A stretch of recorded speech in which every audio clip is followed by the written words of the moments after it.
Hi, my name is Lucas Weintraub, and today we're going to look at the binomial theorem. This is a pretty difficult concept to master, but when you do master it, you can use it for a lot of things. Today's essential question is, what is the binomial theorem, and how does it work? It can be hard to remember, so that's why we need to know how it works. We need to know why it is the way it is so that we don't mix it up with other formulas, and better yet, so that we know when to use it in ways that maybe we weren't taught. So this is the binomial theorem. It's also known as the binomial expansion theorem because it's used to expand binomials. So what it says is x plus y to the power of n is equal to the sum from k equals 0 to n of n choose k times k to the x to the kth power times y to the n minus k power. So that's a lot to take in. That's a lot of numbers, a lot of symbols, and this is probably the first time you encounter the summation symbol. It's definitely, it'll come up a lot in future classes like calculus. However, it's definitely like a new concept. And you also have this here, which you might recognize as like the combination as like symbol. So this is read as n choose k. It can also be written as this, n choose k. And when you write this out, it's actually a formula with like factorials and multiplication, and so there's a lot going on here. So to help remember this, we're going to investigate what it's like and how to use it on a smaller scale. The very first time that you learn some sort of binomial expansion is FOIL, and this probably comes up in middle school. And FOIL is an acronym for first, outer, inside, last. The way that you use it is, let's say you have x plus y squared. This is the same as x plus y times x plus y. The way that you would expand this is to do multiply the first two, multiply the outer two, multiply the inner two, and then multiply the last two. So now you have 4 products, and then you add them all up, and what you get is x squared plus 2xy plus y squared. Now, you can't forget this middle term because it wouldn't be the same number. And we can see that, I'm going to show you later a visual example of why that is. But when you do this for bigger powers, like if this was like x to the 4th, this gets really tedious. Like you have to do so many products, and there isn't really an acronym for it. Like there's no FOIL for like x to the 4th power, as far as I know. And if there was, it would be really long. So here's a visual example of FOIL. So this is x plus y squared, because here's x and this is y. So together, this length is x plus y. Same thing over here. And so this whole thing is a square, and the area that they make is going to be x plus y squared. To find out the whole area, we just need to find the area of the parts. So this is x squared, x times x. This is x times y, this times that. This is also x times y. Well, if you were to do it in order, y times x, but it's the same thing as x times y. And this is y squared, y times y. So when you add it all up, you get x squared plus 2xy plus y squared. Now, if you were to forget the 2x plus y's, if you only have the squares, now the only value that you have is this. But you're getting rid of this huge chunk. So you don't really have a square anymore. You have like 2 smaller squares, some sort of kite type thing. and it's not the same. So for all these middle terms, there's a strange formula which comes up in the binomial expansion, but when you do so many cases, then the pattern starts to come up. That's why we're going to look at a bigger case of x plus y cubed. So I would suggest that you try to expand this yourself, and you can do this by multiplying the first two and then multiplying that thing with this thing, and you do that just by multiplying each term in this thing with the x, and then multiply each term in this thing with y.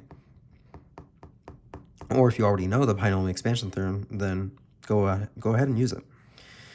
But what you would get is x cubed plus 3x squared y plus 3xy squared plus y cubed. So that's if you put it in order and you add all the terms together. Now, here are the three important things to note. When you put them in order of the highest power of x to the lowest power of x, this would be like x to the 0. All the y's go up. So as the x's go up, the y's go down. So it's x cubed, x squared, x to the first, x to the 0. And here it's y to the 0, y to the first, y squared, and y cubed going up. So they're always going in opposite directions. Another thing is that the power always sums to the power of the original binomial. So here, this is technically y to the 0, and this is technically x to the 0, because both of those are 1. 0 plus 3 is 3, 2 plus 1 is 3, 1 plus 2 is 3, and 3 plus 0 is 3. And so for each of the terms, it always adds up to the original exponent. So let's say for x to the power, like let's say n, and y to the power, let's say like k minus n, then the powers together are going to be k. And if that doesn't make sense, I said that because it kind of looks like the actual theorem. But just say, in other words, the powers add up to the same number.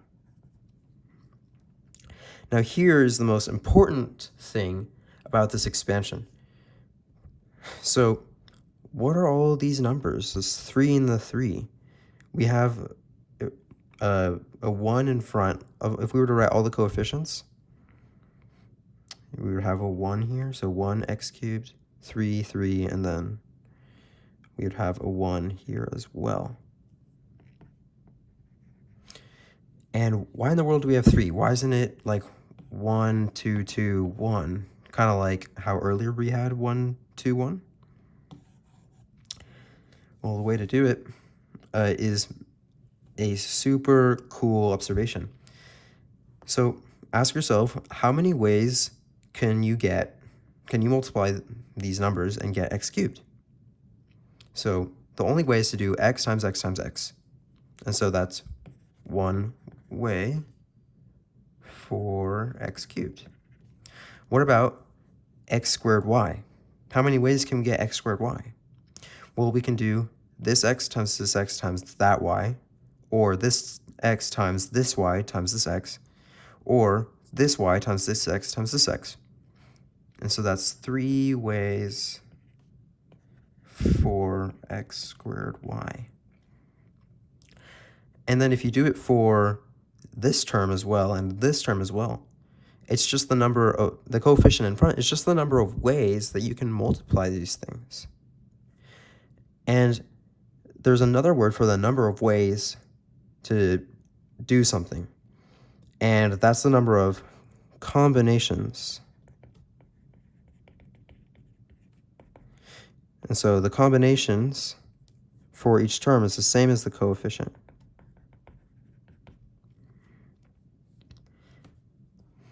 And there's a formula for combinations. We have a formula like n choose k, which is equal to n factorial over n minus k factorial times k factorial. So this is something that we can actually compute and put in a formula.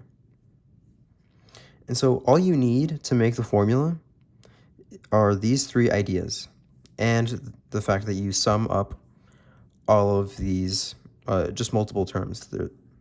And that's why earlier we saw sum, because it's just adding up tons of different things.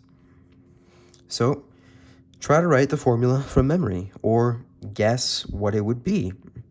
And so make sure to use that sum, and using those three ideas from before, where the powers of x goes up, the power of y goes down, the powers add up to the same number, and the coefficients of the combinations, you will get the formula.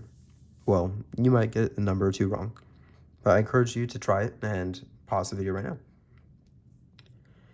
So if you already attempted that, you will get that the formula is from k equals 0 to n of n choose k of x to the k times y to the n minus k, or where this part is, or I can just write it like this, or n choose k, x to the n minus k, and then y to the k. You can switch them, and it doesn't matter.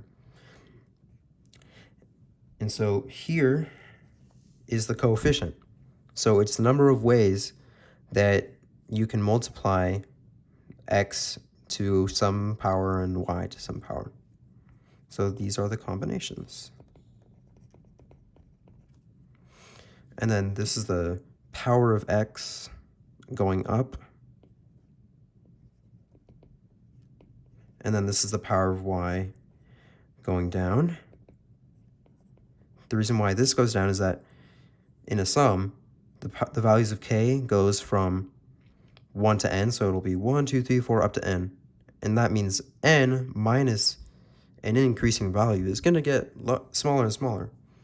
Because if we have like 4, and then when k is like 3, it's going to be 1, and then when k is 4, then it's going to be 0. And if k kept on going, it would just get smaller and smaller. But it's not, because k stops at n. Now this is the same thing, and the reason why you can switch them is because you're going to have, when you expand it, all the same numbers.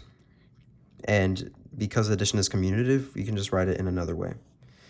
Kind of like how down here, you can write this in another order, like y squared plus 2xy plus x squared. You can write the y's going down and the x's going up. But it's the same thing, I just moved them around. Now, quiz time. And make sure to pause for each question. Which of these is the right formula? The answer is C. So the reason why is because, oh my goodness, all of these terms are the same except for this. It says n choose k. And that's just another way to write this. So it's the same formula. This is wrong because it has x to the n, which means that the power of x would stay the same for each value of k in the sum, because k and n are independent. So for k equals 0, this is x to the n. For k equals 50 or whatever value goes up to, this will still be n. But that's not the case. X is going up, or x is supposed to go down, something like that. This is wrong because although the inside is right, it's supposed to be inside a sum. And so this is only just one term. So that's why the answer C is correct. Now pause the video and try to use the formula, the binomial expansion formula, to expand 2x plus 2 to the 6th power. So when you do that, you'll get 2x to the 6th plus 2x to the 5th times 2 plus 2x to the 4th times 2 squared plus 2x cubed times 2 cubed plus 2x squared times 2 to the 4th plus 2x to the 1st times 2 to the 5th plus 2x to the 0, which is actually nothing, it's just 1, times 2 to the 6th. So that's the whole thing expanded, but not simplified, because that's a lot of numbers and it would get pretty big. But of course you could just multiply it out and be like, oh, 2x to the 6th power would be 64x to the 6th, and you could do that for the rest of these to simplify it. But that's what this would look like. Now here's a hard question. What is 3x minus 3 halves to the 5th power? So this one's a little different because there's a minus sign. And the way that you would do it is you would alternate the signs each time, because -1 times an odd power is going to be -1, but then -1 to an even power is going to be 1. And so that's why each time it's going to switch. So when you expand it, you're going to have this. And then plus 3x to the 3rd power times 3 over 2 squared plus 3x squared times 3 over 2 cubed plus 3x to the 1st times 3 over 2 to the 4th plus 3 over 2 to the 5th power. Oh, oops, I made a mistake. I did not switch the signs. And so that's an easy thing to do. If you don't account for the negative sign and you don't alternate them, then you're going to have a different expression. So you got to make sure that you do that. Notice how all of the powers add up to 5. So this is 5 plus a secret 0. This is 4 plus 1, 5, 3 plus 2, 5, 2 plus 3, 5, and so on and so forth. The same can be said for this problem. So I hope that helps you understand the binomial theorem. If that's still confusing, I suggest that you look at other videos on YouTube. There's a lot of great resources. And just doing a lot of practice and just having the curiosity to learn more will take you a long way. So thank you so much.